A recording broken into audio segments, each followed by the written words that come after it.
10 years in Afghanistan.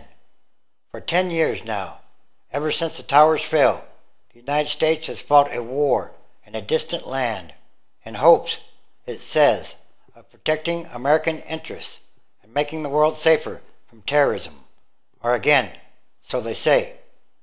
So, as President Barack Obama plans to end U.S. combat operations in Afghanistan by 2014, the question remains as muddy as ever. What happened here? There have been some victories and some setbacks. More than 1,522 American service members have been killed. There's been talk of a more stable, safer Afghanistan and frequent, obvious evidence to the contrary. The country's president and United States share an uneasy relationship, and it's very difficult to tell the story of the past decade in a single, concise statement, which is hardly surprising. Over more than 30 years of warfare, there's rarely been clarity in Afghanistan. Actually, it's over hundreds of years. And you can't always tell who's on which side, and sometimes people are on both. Conventional battles are common, as is shadowy guerrilla warfare. Yesterday's enemy is today's ally. Tomorrow, he's an enemy once again. Afghans are dying by the thousands in a conflict which began to free them from Al-Qaeda, whose leaders are mostly hiding in Pakistan, a borderline, nominal American ally. America's chapter in Afghanistan's struggle is supposedly drawing to a close. President Barack Obama has said he will withdraw a third of nearly 100,000 U.S. troops by next summer and end combat operations in 2014, with or without even a semblance of a lasting success. Anyway, they should just call it what it is. It is a retreat. And what happens when they see you begin to retreat? Much work remains unfinished even after almost a decade of war and billions of dollars in aid. Although battered, the insurgents or militants still control large areas of the country, and it is nearly impossible to travel safely from the capital to the southern city of Kandahar. Efforts to establish effective government, especially at local levels, have achieved limited success at best. Afghanistan's own security forces remain far from capable of defending the country on their own, and only approximately 2,000 of the estimated 25,000 to more than 40,000 insurgents have joined a highly touted program to reintegrate into society, whatever that means. In announcing the timetable, President Obama spoke of building a partnership with the Afghan people that endures long after the last American service member has gone home. His words were aimed at reassuring the Afghans that America would not abandon them, which somehow sounds like echoes of Vietnam, and that pledge was reminiscent of the Soviet assurances to the Afghan clients when they, like the British a century before, concluded that fighting in Afghanistan wasn't worth the cost in blood and treasure and withdrew in 1989. In other words, they don't call it the graveyard of empires for nothing. The Soviets left behind a friendly government and a well-equipped Afghan army, but 3 years later that government collapsed. The army fell apart and the country was again engulfed in war. War after war.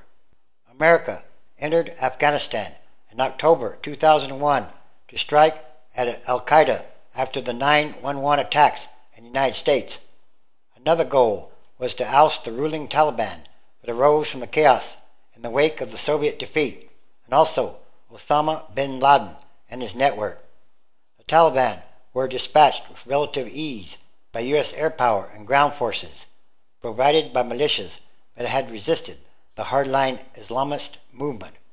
The U.S. and its partners established a government in Kabul, setting the stage for supposed democratic elections. But the BUSH administration shifted its attention and resources to Iraq and a new war to bring down Saddam Hussein. Faced with a monumental challenge and limited resources, the Afghan president turned for support to the militias and warlords that Washington had used to oust the Taliban, which in turn created even more problems. So with that, the new government sank into a quagmire of corruption and favoritism, opening the door again to the revival of the Taliban. By 2006, the country was facing a full-blown insurgency. Old alliances shift back and forth, more war than ever before. The man who invited bin Laden to Afghanistan is now a member of parliament and a Karzai crony. The warlord who helped rescue Karzai from fighting in Kabul in the 1990s now leads one of the main insurgent groups fighting his government. President Obama entered office promising to focus attention on the Afghan conflict, which he described as a war of necessity, as opposed to Iraq, a war of choice. He doubled the number of U.S. forces in Afghanistan and, in December 2009, dispatched 30,000 more troops in a surge to try to stop the Taliban momentum. But in doing so, Obama in effect changed the character of the war. Somehow, it seems, it has made the war worse, not better. And the U.S. military always knew there would never be a winner in the war. Instead, it hoped to create the supposed necessary groundwork for a process of reconciliation and reintegration to encourage insurgents to somehow re-enter Afghan society. But the investment proved too much for an American public weary of war and struggling with an economy marked by job loss and rising national deficits. Remember, there is also a spiritual side to war. Even with troop reductions, the United States is facing huge expenses if it sticks by Obama's plan, building and funding. A 300,000-member Afghan army and police will cost an estimated $6 billion to $8 billion a year, even after 2014. The United States already paid at least $22 billion in 2010 and 2011 to train and equip the Afghans. The dilemma or curse is that without such an investment, Afghanistan could easily again slip into civil war as it did when the Soviets left 22 years ago.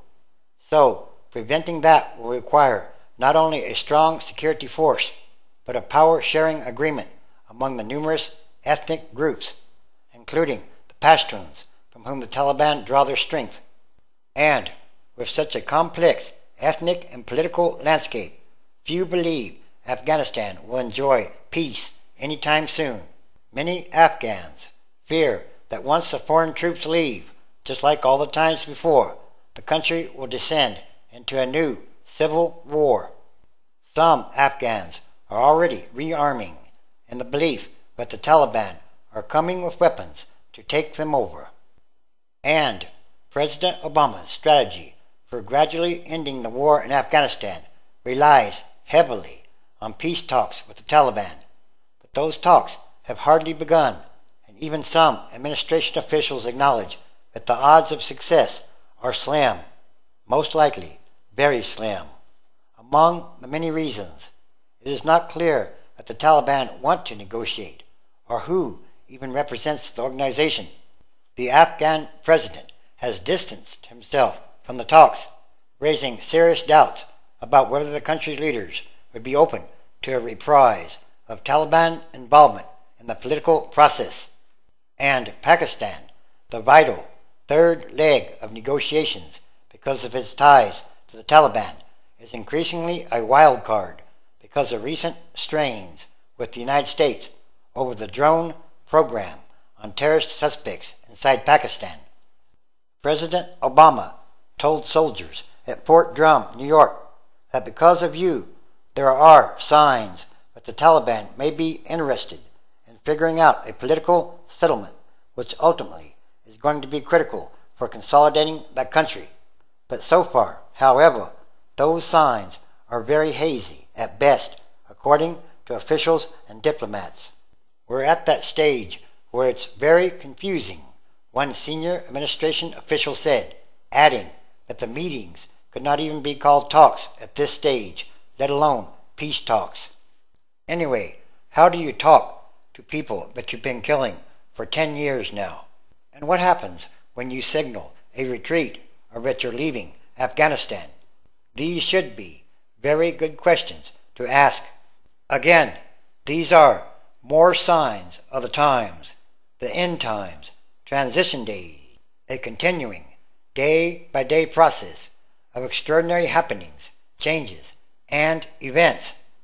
Everything that must change quickly or rapidly, and for the better, because it's about what kind of world are we leaving to the future generations. It should be better, not worse. Proverbs chapter 24. Be not thou envious against evil men, neither desire to be with them. 2. For their heart studies destruction, and their lips talk of mischief. 3. Through wisdom is a house built, and by understanding it is established. 4. And by knowledge shall the chambers be filled with all precious and pleasant riches. 5. A wise human is strong. Yes, a human of knowledge increases strength. 6.